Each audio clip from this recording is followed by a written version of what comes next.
राधे राधे। जय बांके बिहारी लाल की। आज हम विजया एकादशी की कथा आपको सुनाते हैं। धर्मराज युधिष्ठिर बोले, हे जनार्दन, फाल्गुन मास के कृष्ण पक्ष की एकादशी का क्या नाम है तथा उसकी विधि क्या है? कृपा करके आप मुझे बताइए। श्री भगवान बोले, हे राजन, फाल्गुन मास के कृष्ण पक्ष की एकादशी का नाम विजया एकादशी है। इसके व्रत के प्रभाव से मनुष्य को विजय प्राप्त होती है। यह सब व्रतों में से उत्तम व्रत है। इस विजया एकादशी के महात्म्य के श्रवण पठन से समस्त पाप नाश हो जाते हैं। एक समय देवर्षि नारद जी ने जगत पिता ब्रह्मा जी से कहा, महाराज, आप मुझे फाल्गुन मास के कृष्ण पक्ष की एकादशी का विधान कहिए। ब्रह्मा जी कहने लगे, हे नारद, विजया एकादशी का व्रत पुराने तथा नए पापों को नाश करने वाला है। इस विजया एकादशी की विधि मैंने आज तक किसी से भी नहीं कही। यह समस्त मनुष्यों को विजय प्रदान करती है। त्रेता युग में मर्यादा पुरुषोत्तम श्री रामचंद्र जी को जब 14 वर्ष का वनवास हो गया, तब वे श्री लक्ष्मण जी तथा सीता जी सहित पंचवटी में निवास करने लगे।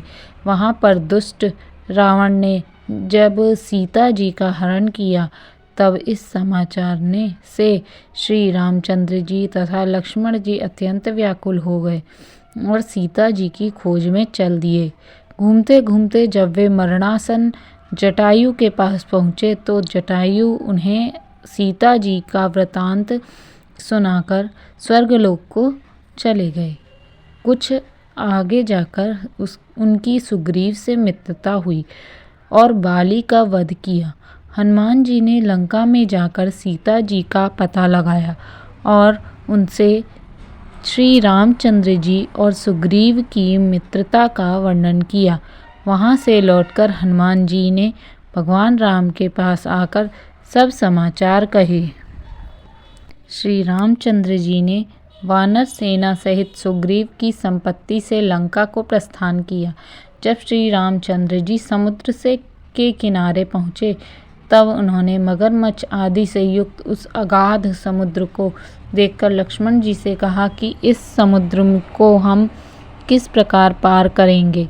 श्री लक्ष्मण जी ने कहा, हे पुराण पुरुषोत्तम, आप आदि पुरुष हैं, सब कुछ जानते हैं। यहाँ से आधा योजन दूर पर कुमारी द्वीप में वक्दालभ्य नाम के मुनि रहते हैं।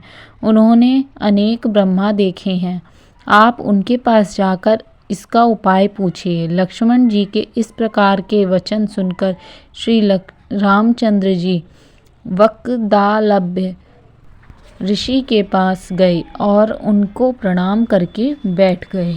मुनि ने भी उनको मनुष्य रूप धारण किए हुए पुराण पुरुषोत्तम समझकर उनसे पूछा, हे राम, आपका आना कैसे हुआ?